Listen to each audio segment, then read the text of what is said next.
All right, here's a tough question for you. Are your kids ruining your marriage? Today we're joined by an author who says that could be true. And if you don't already have children, you might want to listen up to this one. DrAlanSinger is a family therapist who's written a book called Creating Your Perfect Family Size. So, Dr. Singer, thanks for coming in. I want to get right to it.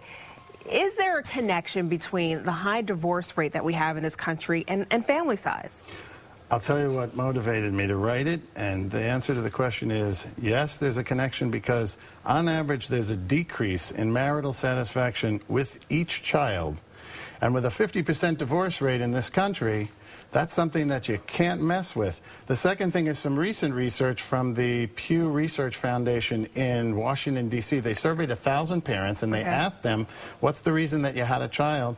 And the response from 1/3 of them was, no reason, just happened. Okay, so that's a lot of information to take in, especially about the divorce rate, and we'll kind of dig a little bit deeper about that. Let's talk about what couples should consider when they're deciding to have a child besides, I love you so much.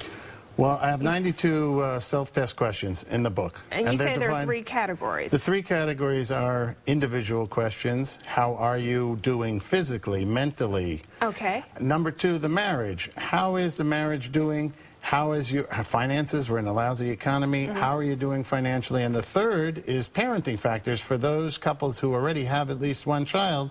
Before having another child, I want them to think, number 1, are you good at parenting? And number 2, do you like it? Because those 2 aren't automatically connected. Well, sometimes you don't know until the child comes along. You know, I find this research to be really interesting, especially about the divorce rate. When people come together and decide to have a child, aren't you supposed to know that your selfish desires are kind of put to the side and that child comes first? Yes, but I tell people this is a parenting book about marriage that I wrote on behalf of children. Okay. Because the most delicate relationship in the family is that between the parents.